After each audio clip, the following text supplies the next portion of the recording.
नमस्कार, मेरा नाम है डॉक्टर पुरु धवन और आज इस वीडियो में हम बात करने वाले हैं कि पैरालिसिस पेशेंट को कौन सी एक्सरसाइज करनी चाहिए।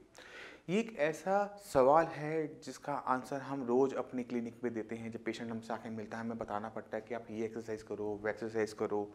तो जो मैं देखता हूँ पेशेंट के अंदर कि पेशेंट के लिए क्या रिक्वायरमेंट है और उस हिसाब से एक्सरसाइज बताता हूँ। मैं चाहता हूँ कि इस वीडियो में आप लोग भी उस चीज़ को समझ लीजिए, जिससे आपको अपने अंदर इम्प्रूवमेंट लाने में हेल्प मिले।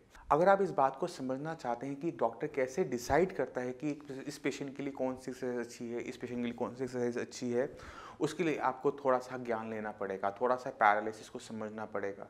तब जाकर आप समझ पाएँगे कि डॉक्टर के माइंड में क्या चल रहा होता है। पैरालिसिस में हो क्या रहा है? पैरालिसिस में आपके हाथ-पैर नहीं चल रहे। आपको लग रहा है कि आपके हाथ-पैर की दिक्कत है, मगर नहीं। ये दिक्कत आपके ब्रेन के अंदर होती है। ब्रेन के अंदर जब क्लॉट आता है, ब्रेन हैमरेज होता है, तो दिमाग का एक हिस्सा काम करना बंद कर देता है। दिमाग का वो हिस्सा आपके हाथ-पैर को चलाता था। अब क्योंकि उसमें डैमेज हुआ है, तो आपका हाथ-पैर ढंग से चल नहीं पा रहा है, पैर ढंग से चल नहीं पा रहा है, आपको बोलने में दिक्कत हो रही है, आपकी मेमोरी थोड़ी-सी डिस्टर्ब हो सकती है। हो सकता है कि आपको चीज़ों को पहचानने में बदलाव हो जाए, या फिर आप थोड़े से शॉर्ट टेम्पर हो जाएँ, गुस्सा जल्दी आता है, या फिर बहुत ज़्यादा चाइल्डिश बिहेवियर करना शुरू कर देते हैं। ये सारे चेंजेस तब होते हैं जब हमारे ब्रेन के अंदर किसी टाइप का नुकसान हो चुका होता है। अब किसी भी एक्सरसाइज के अंदर हम अपने हाथ पैर को हिला रहे हैं, राइट? अब हाथ पैर को हिला रहे हैं हम हाथ पैर की मांसपेशियों को ठीक रखने के लिए या हड्डियों को ठीक रखने के लिए? नहीं। हम कोई भी एक्सरसाइज करते हैं अपने ब्रेन को ट्रेन करने के लिए, क्योंकि ब्रेन का जो हिस्सा पहले काम करता था वो अब काम नहीं कर पा रहा। तो जो हम एक्सरसाइज करेंगे वो हमारे सीधे-सीधे हमारे ब्रेन के लिए है, क्योंकि जो भी हम अपने हाथ को हिला रहे हैं, हाथ हिल ज़रूर रहा है, इसे हिला कौन रहा है? ब्रेन। और अगर हम इसी काम को बार-बार करते रहेंगे तो क्या होगा? हम इस काम में अच्छे होते चले जाएँगे। मैं आपको छोटा-सा एग्ज़ाम्पल देता हूँ। एक कैशियर के बारे में सोचिए जो पहली बार पहले दिन अपने काम पे जा रहा है। उसने आज तक बैंक में कभी भी नोट नहीं गिने हैं। पहला दिन है, वो आराम से धीरे-धीरे नोट गिन रहा है, उसे बहुत डर लग रहा है, उसे बहुत दिक्कत हो रही है। मगर आप उससे मिलते हैं 2-3 साल बाद और वो बिना देखे चुस्कियाँ लेते हुए नोट गिन रहा है। ऐसे कैसे हो सकता है? क्योंकि कैशियर ने रोज़ वही काम किया, बार-बार वही काम किया, नोटों को गिनता रहा, तो क्या हुआ? उसका ब्रेन इतना अच्छा हो गया कि वो नोट गिनते-गिनते भी सारे काम अपने कर लेता है।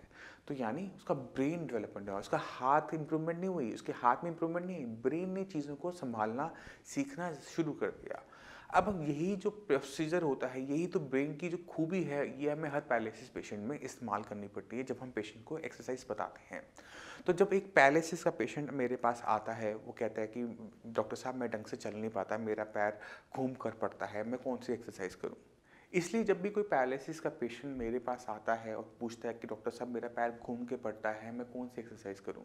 तो हम पेशेंट को बहुत आराम से, बहुत ईज़ी शब्दों में एक जवाब देते हैं कि आपने चलना है। क्योंकि ब्रेन का हिस्सा डैमेज है, ना वो आज साइकिल कर सकता है, ना वो चल सकता है, मगर हमने ब्रेन को एक काम में अच्छा बनाना है, वो है चलना। क्योंकि पैरालिसिस में हम एक ही काम करते हैं, चलना। अगर पेशेंट अपना चलना ढंग से शुरू कर देता है, तो धीरे-धीरे वो अपनी चीज़ों पे इम्प्रूवमेंट लेकर आ सकता है। इसलिए जब भी कोई पेशेंट पैरालिसिस का आता है साइंस इंजीनियर में मुझसे मिलने और वो कहता है कि मेरा पैर घूम के पड़ रहा है, डॉक्टर साहब मैं कौन सी एक्सरसाइज करूँ, तो मेरा बहुत सीधा सा जवाब ये होता है कि आपको चलना है। आपको चलना है, मगर सही तरीके से चलना है। अगर आप सही तरीके से चलेंगे तो आपको उसकी आदत लग जाएगी। आप अपना टोटल तरीके से अपना वज़न अपने दोनों पैरों पे बराबर डिस्ट्रीब्यूट कर पाएँगे। कमर में जो आपको दिक्कत हो रही है, जो आपको वहाँ पे कमज़ोरी महसूस हो रही है, वो भी ख़त्म होनी शुरू हो जाएगी। मगर उसके लिए आपको खड़ा होना होगा, अपनी व्हीलचेयर को छोड़ना होगा, बिस्तर को छोड़ना होगा, जो आज तक आपने गलत हैबिट बना रखी है उसको तोड़ना होगा, और खड़े होकर आपने सही तरीके से चलना है। अब सही चलने तरीके से चलने का तरीका क्या है, ये भी आपको पता होना चाहिए।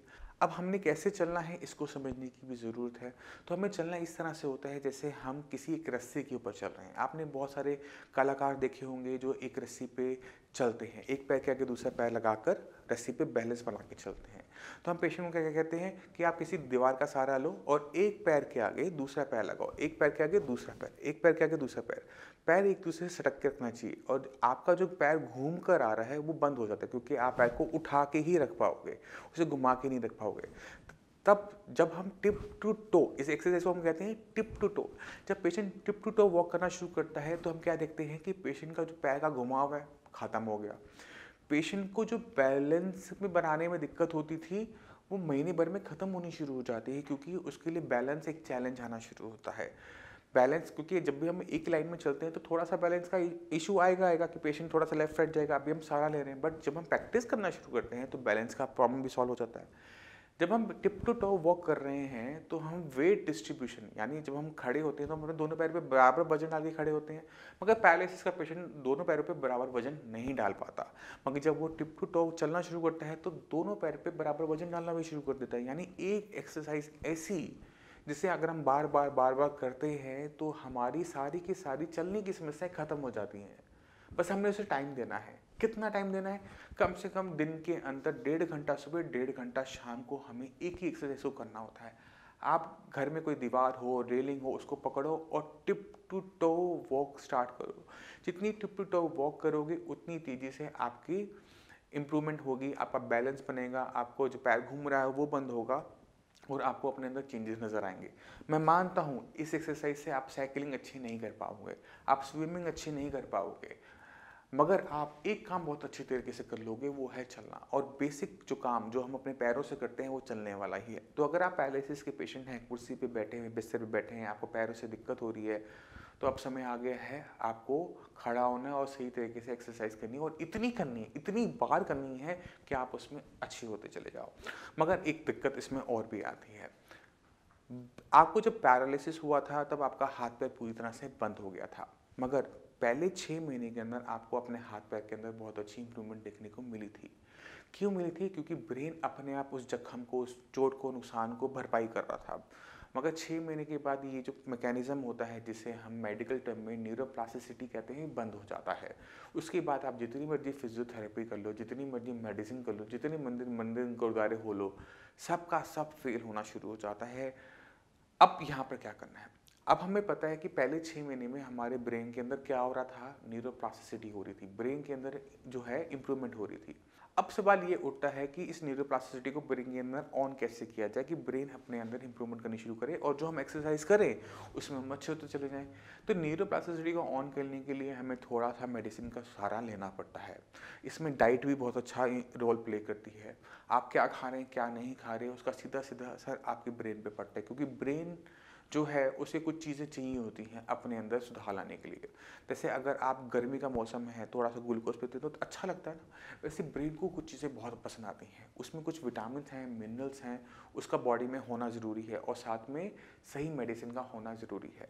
अब बात कर लेते हैं कि हमें किस टाइप का खाना खाना होता है। अब अपने ब्रेन को, अपनी पूरी बॉडी को समझने की कोशिश करो कि बॉडी में हर एक चीज़, चाहे वो आपके नेल्स हों, आपके बाल हों, आपकी आँखें हों, हर चीज़ एक पर्टिकुलर चीज़ की बनी हुई है, वो है प्रोटीन। तो एक पैरालिसिस पेशेंट के अंदर प्रोटीन की मात्रा को बढ़ा दिया जाता है। वो प्रोटीन दाल की फॉर्म में हो सकता है, मशरूम की फॉर्म में हो सकता है, दूध की फॉर्म में हो सकता है, वो चिकन, फिश, मटन की फॉर्म में हो सकता है। तो जितना प्रोटीन आप इंटेक करेंगे उतनी बॉडी के पास प्रोटीन होगा कुछ चीज़ बनाने के लिए। क्या बनाना है? ब्रेन बनाना है। मगर सिर्फ प्रोटीन से नहीं बनेगा, उसके साथ उसको चाहिए विटामिन एंड मिनरल्स। अब विटामिन मिनरल्स का जो है कौन सा दे कौन सा ना दे, बहुत कन्फ्यूजन होती है। कोई भी कैप्सूल खाते हैं तो इसमें ये है, ये नहीं है, ये है तो ये नहीं है, तो बड़ी दिक्कत होती है। तो जितने भी पैरालिसिस के पेशेंट हैं, मैं उनको पर्सनली एडवाइस करता हूँ कि अगर आप नॉन वेज डाइट ले सकते हो तो शुरू करो। और नॉन वेज के अंदर भी सब कुछ नहीं खाना होता, सिर्फ हमने जो खाना होता है वो होती है फ़िश। जितनी फ़िश का इंटेक आप करोगे उतना ही आपकी बॉडी में तेज़ी से इंप्रूवमेंट आएगा। क्यों? क्योंकि आप जब फ़िश का इंटेक कर रहे हो तो विटामिन डी आपको पूरा मिलता है, विटामिन बी 12 पूरा मिलता है, और जितने भी माइक्रो न्यूट्रिशन होते हैं जिनका कोई किताबों में डिस्क्रिप्शन नहीं है कि ब्रेन को क्या अच्छा लगता है क्या नहीं लगता, वो भी सब कुछ आपकी बॉडी में जा रहा होता है। तो फ़िश अगर आप खा रहे हैं, एग्स आप ले रहे हैं, दूध प्रॉपर लेते हैं, मशरूम्स आप खाते हैं, तो आपको किसी भी मल्टीविटामिन की ज़रूरत नहीं है, किसी भी ओमेगा 3 की ज़रूरत नहीं है। पेशेंट आके कहता है कि मैं फ़िश ऑयल खा लूँ, मैं फ़िश नहीं खा सकता, मैं फ़िश ऑयल। हम जितना मर्जी इन चीज़ों पे डिपेंडेंट होने की कोशिश कर लें, मगर खाने की रिप्लेसमेंट कभी भी मेडिसिन नहीं हो सकती। तो हमने एक सही तरीके से एक्सरसाइज करनी है, हमने हाई प्रोटीन खाना खाना है, और ऐसा खाना खाना है जिसमें विटामिन मिनरल्स पूरी की पूरी बॉडी में जा रहे हो, बॉडी में किसी भी टाइप की कमी ना हो। अब जब हमने सारा सामान अपने पास रख लिया, इन सामान को आपस में जोड़ते हुए चीज़ों को बनाने के लिए भी हमें कुछ चाहिए होगा, और वो है मेडिसिन्स। जब हमारी बॉडी में विटामिन्स पूरे हैं, मिनरल्स पूरे हैं, हमारे पास बॉडी में प्रोटीन है, मगर ब्रेन अभी भी उससे कुछ काम करना शुरू नहीं करेगा जब तक न्यूरोप्लास्टिसिटी को ऑन करने के लिए हम वहीं पे सही तरीके की मेडिसिन को नहीं डालते।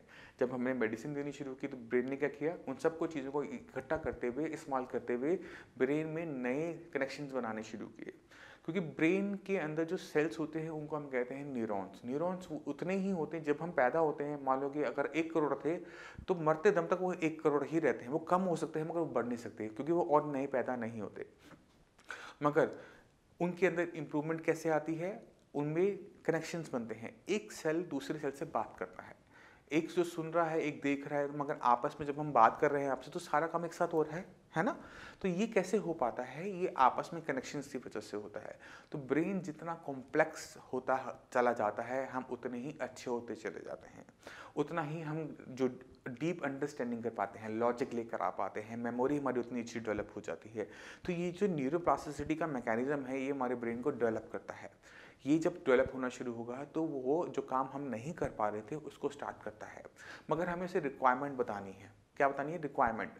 कि अगर हम उसको रिक्वायरमेंट नहीं बताएंगे कि हमें ये काम करने में दिक्कत है, उसे ठीक नहीं कर पाता। जैसे मैंने अभी कोई एग्जांपल दिया नोट गिनने का, तो जब कैशियर उसे ढंग से नहीं गिन पा रहा तो वो अपने ब्रेन को सिग्नल भेज रहा है कि आपको नोट गिनने में गलती हो रही है, आपको दिक्कत महसूस हो रही है। तो धीरे धीरे वो इसमें इम्प्रोवाइज होना शुरू हो जाता है। तो हमने ब्रेन को रिक्वायरमेंट क्या बतानी कि मुझे चलना है। कैसे चलना है? मुझे ऐसे चलना है। तो ब्रेन क्या करेगा, उसमें काम करना शुरू करेगा। तो जैसे जैसे जो दिखते हैं आपको चलने में महसूस होनी शुरू होती है वो खत्म होनी शुरू होती है। तो हमने एक एक्सरसाइज जिससे हमारा बैलेंसिंग, जिससे हमारा जो गेट, जिसे चाल हम कहते हैं आम भाषा में, वो ठीक होनी शुरू हो जाती है। जो वेट डिस्ट्रीब्यूशन है वो ठीक होना शुरू हो जाता है। तो हम एक एक्सरसाइज उसको इतना करेंगे कि हमारे ब्रेन के अंदर जो जो न्यूरोप्लास्टिसिटी हो रही है वो उस चीज़ को करना सीख ले। और जितनी न्यूरोप्लास्टिसिटी आगे बढ़ेगी उतना ही हम पहले से बेटर चल पाएंगे, हमें उतनी कम से कम दिक्कत होगी, हमें किसी टाइप का सहारा नहीं लेना पड़ेगा।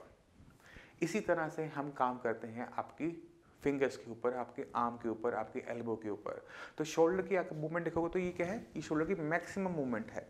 तो हम क्या करेंगे, अगर हमें शोल्डर की एक्सरसाइज करनी है तो ये मैक्सिमम एक्सरसाइज हम यही करेंगे और कोई दूसरी एक्सरसाइज नहीं करेंगे। अब ये करना इतना आसान तो होता नहीं, तो हम किसी दीवार का सहारा लेते हैं, दीवार का सहारा लिया और हाथ को घुमाया, इसका हम यूज़ कर सकते हैं। जिन लोगों को ये एक्सरसाइज करने में दिक्कत होती है वो एक शोल्डर व्हील नाम का एक एपरेटस आता है जिसके अंदर उसको पकड़ के हैंडल को रोटेट करना होता है, जिसकी फ़ोटो आपकी स्क्रीन पर है। इसका यूज़ करते हुए हम एक्सरसाइज कर सकते हैं। अपनी शोल्डर की जो मैक्सिमम 360 डिग्री की जो मूवमेंट है वो लाई जा सकती है।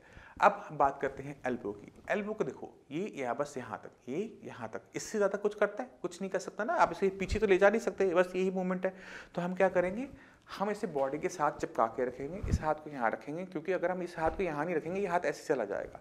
इसको हाथ कैसे पकड़ा और हमने ये एक्सरसाइज की। इसमें सिर्फ हमारी एल्बो मूव कर रही है और हम देख रहे हैं कि हम इसमें अच्छे होते चले जा रहे हैं। अब आते हैं अपने फिंगर्स के ऊपर। फिंगर की एक दो मूवमेंट है, उंगलियां बंद करना, उंगलियां खोलना, उंगलियां बंद करना, उंगलियां खोलना। एक पैरालिसिस पेशेंट के अंदर उंगलियां बंद तो हो जाती हैं मगर खुल नहीं पाती। तो हम क्या करेंगे, पहले अपने हाथ के अंदर बंद करने की ताकत लेकर आएंगे। तो हम स्माइली बॉल होती है उसको हम पंच करेंगे दिन में कई बार, जो आपकी अब स्क्रीन पर आ रही है। इसको हम दिन में कई बार इसको दबाएंगे। कितनी बार दबाएंगे, अब ये 2-4 मिनट से काम नहीं बनने वाला, कम से कम दिन के अंदर आधा घंटा आपको इस चीज़ को देना पड़ेगा। इस बॉल से आप उंगलियों के अंदर बंद करने की ताकत तो लेकर आ पाओगे मगर इसे बाहर खोलने की ताकत लेकर नहीं आ पाओगे।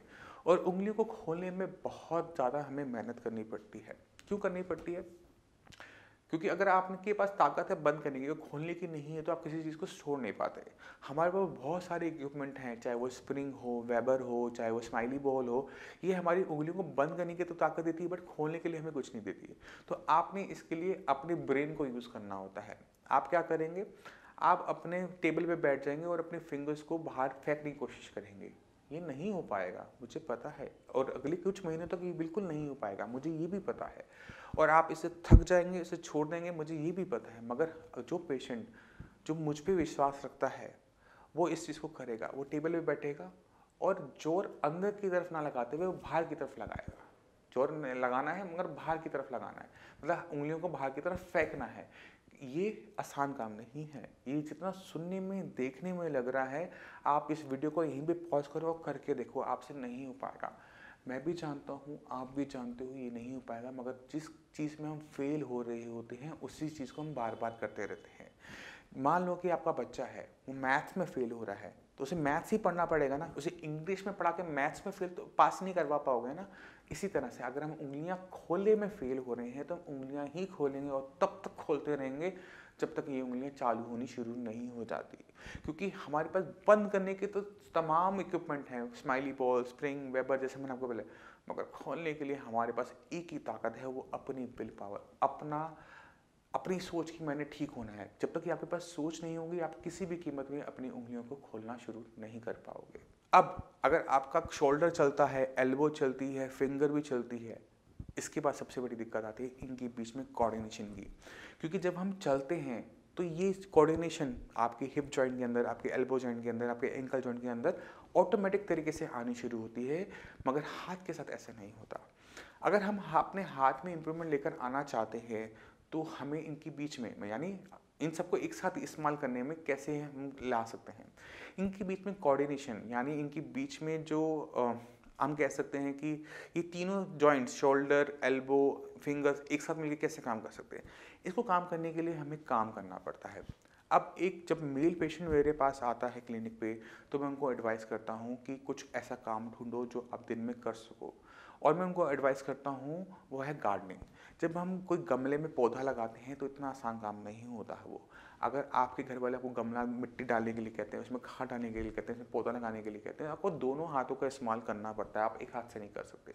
जब आप दोनों हाथों से इस्तेमाल कर रहे हो तो आप क्या देख रहे हो कि आपके पूरे हाथ के अंदर कोऑर्डिनेशन आ रहा है। तो अगर हम गार्डनिंग करते हैं, पौधा लगाते हैं, खाद देते हैं, उसके अंदर जो वीड आ रही है उसको निकालते हैं, डेली अपना दिन में 1 घंटा सुबह देते हैं, 1-2 घंटे सुबह दिया, पानी दिया उनको, तो हमारे हाथ के अंदर इंप्रूवमेंट आनी शुरू होती है। अगर आपके पास गार्डनिंग नहीं है, कुछ और करना चाहते हो तो कुछ भी कर सकते हो, घर की सफाई कर सकते हो, कोई काम कर सकते हो, कोई डस्टिंग कर सकते हो, कुछ मन ना करे गुरुद्वारे चले जाओ, गुरुद्वारे में जाके सेवा देना शुरू कर दो, क्योंकि कोई आपको चू भी नहीं करेगा। कोई आपकी तरफ आपको ये नहीं कहेगा कि आपको ये दिक्कत क्यों हुई, किस वजह से हुई। आप भगवान के दर पर हो, भगवान के दर पर जाके भगवान की सेवा कर रहे हो, आपको उसका फल ज़रूर मिलेगा, मगर वहाँ पर जाकर आपने बैठना नहीं है। आप गुरुद्वारे में पोछा लगाओ, झाड़ू लगाओ, बर्तन सेवा दो, आप वहाँ पे जो सेवा कर सकते हो वहाँ सेवा करो, आपको उसका फल ज़रूर मिलेगा, क्योंकि हमने अपने ब्रेन को सिखाना है पूरे हाथ को एक साथ इस्तेमाल करना। तो पूरी कहानी का जो सार ये है कि हमने वो काम करना होता है जो हमने ठीक होने के बाद करना है। पैरों से चलना, हाथ से काम करना। जब हम ये दोनों काम करना शुरू करते हैं पहले से ही, जब हम नहीं कर पा रहे तब से करना शुरू करते हैं, तो इन कामों में अच्छे होते चले जाते हैं। अगर आप लेट के बैठ के एक्सरसाइज कर रहे हो और कई महीनों से करवा रहे हो, आपको इम्प्रूवमेंट नहीं आ रही, तो आज आपको पता है कि आपके अंदर इम्प्रूवमेंट क्यों नहीं आ रही। तो अगर आप बहुत लंबे टाइम से बैठ के लेट के एक्सरसाइज करवा रहे हो और आपको इम्प्रूवमेंट नहीं आ रही, तो आपको पता है कि आप क्या गलतियाँ कर रहे हो। आप ब्रेन को वो चीज़ नहीं दे पा रहे जो ब्रेन के लिए ज़रूरी है। तो मैं उम्मीद करता हूँ इस वीडियो से आप अपने पैरालिसिस बीमारी को और गहराई से समझ गए होंगे, और उससे उभरने का, उससे निकलने का तरीका भी आप समझ गए होंगे। तो अगर आप मेरे पे थोड़ा सा विश्वास दिखाते हो, थोड़ा सा आप अपना मेहनत करते हो, थोड़ी सी अपनी जो आलस है उसे छोड़ते हो, तो मैं आपको ठीक कर सकता हूँ। आपको बस देना है मेरा सहयोग, आप उसको करेंगे, आपको 100% उसमें बेनिफिट मिलेगा। मैं उम्मीद करता हूँ इस वीडियो के साथ आप अपने अंदर दोबारा से जोश लेकर आएंगे, और दोबारा से जो आज तक आपको लगता है कि आप ठीक नहीं हो सकते, उसमें हम मेहनत करते हुए अपने आप को ठीक करेंगे। अब इसी के साथ आपसे मैं चलने की आगे चाहूँगा। मिलता हूँ अगली वीडियो में, तब तक के लिए धन्यवाद।